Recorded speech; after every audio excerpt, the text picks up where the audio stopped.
अस्सलामुअलैकुम, easy cooking show के साथ हाजिर हैं।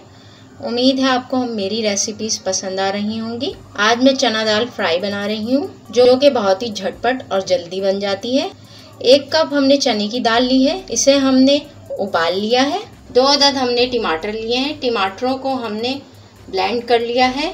मसालों में हमने कुटी हुई सौंफ ली है 1 चाय का चम्मच, कुटा हुआ साबुत धनिया लिया है 1 चाय का चम्मच, कलौंजी ली है आधी चाय की चम्मच, नमक लिया है 1 चाय का चम्मच, कुटी हुई लाल मिर्च ली है 1 चाय का चम्मच, हल्दी ली है आधी चाय की चम्मच, इमली का पेस्ट लिया है 2 खाने के चम्मच, 1 अदद बड़े साइज का प्याज लिया है जिसे हमने चॉप कर लिया है, कुकिंग ऑयल लिया है 1/4 कप, अदरक का 1 टुकड़ा लिया है जिसे हमने लंबाई में काट लिया है, हरी मिर्च ली है 1 अदद जिसके हमने 4 टुकड़े कर लिए हैं, अदरक लहसुन का पेस्ट लिया है 1 खाने का चम्मच। अब हम अपनी रेसिपी स्टार्ट करते हैं। एक पैन लेंगे, उसके अंदर कुकिंग ऑयल शामिल करेंगे, कुकिंग ऑयल को गरम कर लेंगे। कुकिंग ऑयल गरम हो गया है, अब इसमें 1 अदद चॉप की हुई प्याज शामिल करेंगे। प्याज को फ्राई कर लेंगे। प्याज का गुलाबी रंग आ चुका है, अब इसमें हम लहसुन अदरक का पेस्ट शामिल करेंगे। लहसुन अदरक के पेस्ट को हम 1 मिनट के लिए फ्राई कर लेंगे।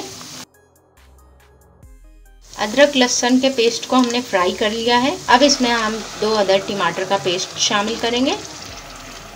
टमाटर के पेस्ट के साथ ही अब हम इसमें मसाले शामिल कर देंगे।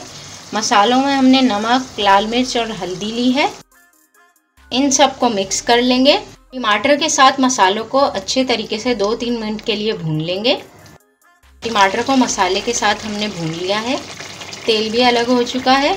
अब इसमें हम चने की दाल शामिल करेंगे।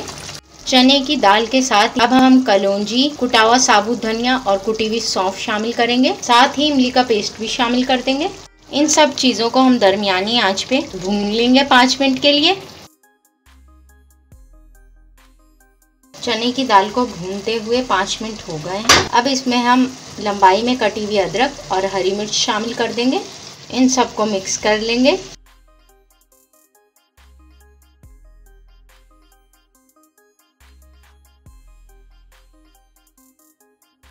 चना दाल फ्राई को 5 मिनट के लिए दम पे रख देंगे हल्की आंच पे। चना दाल फ्राई को पकते हुए 5 मिनट हो गए, अब हम चेक करते हैं। चना दाल फ्राई को आप नाश्ते में भी बना सकते हैं, ये बहुत ही झटपट बन जाती है। पराठों के साथ तो ये बहुत ही मज़े की लगती है और इसे चपाती के साथ भी सर्व कर सकते हैं। चना दाल फ्राई बनके तैयार है, अब हम इसे सर्विंग डिश में निकाल के दिखाते हैं। चना दाल फ्राई को हमने सर्विंग डिश में निकाल लिया है। उम्मीद है आपको हमारी ये रेसिपी पसंद आई होगी। अगर रेसिपी पसंद आई है तो वीडियो को लाइक करें, शेयर करें और हमारे चैनल इजी कुकिंग शो को सब्सक्राइब करें। जल्द ही किसी नई रेसिपी के साथ हाजिर होंगे। अल्लाह हाफिज़।